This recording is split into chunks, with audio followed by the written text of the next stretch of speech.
Hello, and welcome to the Follow the Moon Challenge. My name is Allison. I will be your host on this journey with the moon. Every day, there will be a video uploaded to YouTube that will help you connect to the moon energy and the zodiac sign that the moon is currently in for the day. This will help you get familiar with that energy and to see how you kind of react to it, respond to it, or connect to it. Follow along in the Just a Phase Moon Planner and be sure that you're tracking your mood and your mood tracker for the month. Or just a regular journal will do. Every video will list the moonrise time in Eastern Standard Time, and it will also list the meridian time, which is when the moon should be directly overhead in the sky, so that you can make a point to try to go outside and see if you can spot the moon and connect to its energy. I'm so excited to go down this moon rabbit hole with you. Thanks for following along on this journey. Be sure to like the video every day. Make sure that you're subscribed with the notification bell so that you get notified every time we upload our new videos.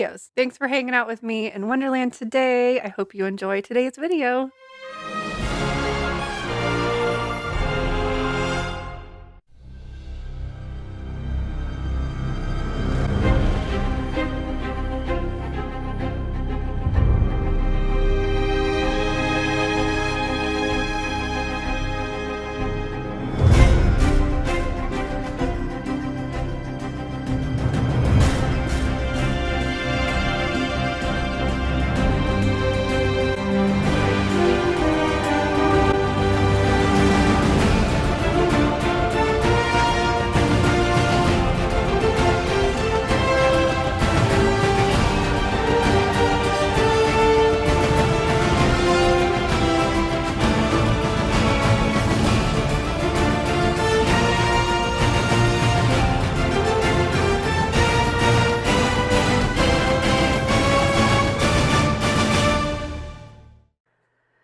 For day 20 of the Follow the Moon Challenge, we have our waning gibbous Libra moon still.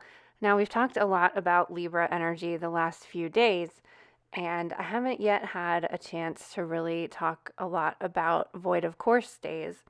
I normally save this portion of the challenge for days that we have like a very long void of course time, and that's not really going to happen for the rest of this moon cycle. So I just figured today is as good a day as any. While we are still in Libra, you can, of course, still connect to figuring out how to balance your energy, balance the things going on in your life. You can still connect to the air energy today. But for today's video, I'm going to talk about the void of course moon. We will start to transition into Scorpio later this evening from 6:23 p.m. to 7:19 p.m. Actually, that's a little bit less than an hour. So the moon is rising in the evening or late in the evening now, and then it's setting early mid-morning. We experience a void of course moon every time the moon transitions from one sign to another, which is every 2.5 days. And the void of course time varies, and I still have not been able to find any research on why some takes a few minutes and some, in this case, is over a day, over 24 hours.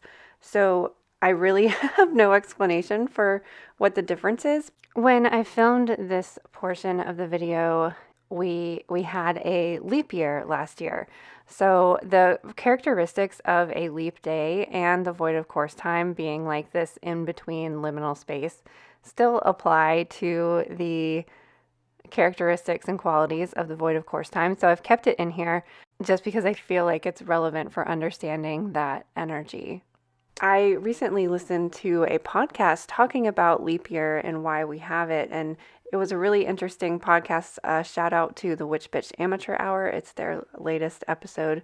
There was some really interesting history of why and how it came about that we have leap year every 4 years. And they also go into talking about the quote unquote metaphysical properties of how you can spend leap year day magically. They were looking at leap day as not a real day, a day that stands outside of time, so that anything that you did today would be erased tomorrow.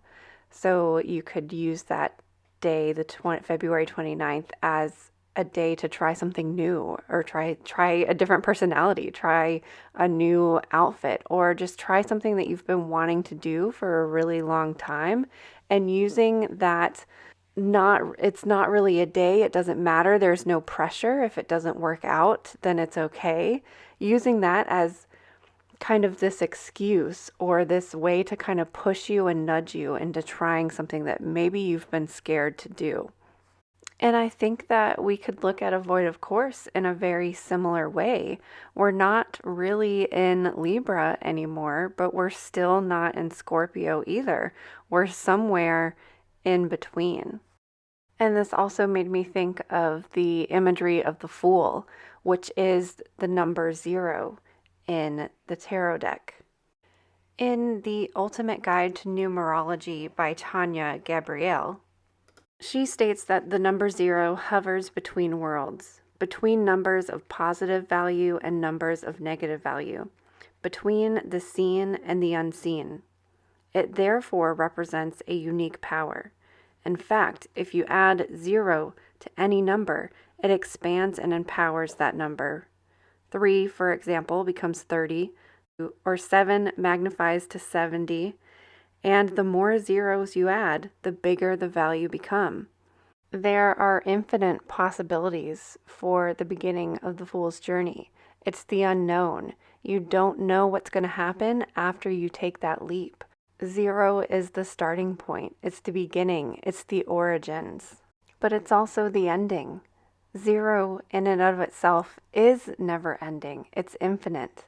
It's both the beginning and the end, the start and the finish. Make sure that you're tracking in your mood tracker how you're feeling today. See if you notice the absence of an energy, and see if you notice the transition. Thanks for following the moon with me today. Remember to check in with yourself between 6:23 p.m. and 7:19 p.m. to see if you notice the void. We'll see you tomorrow for day 21.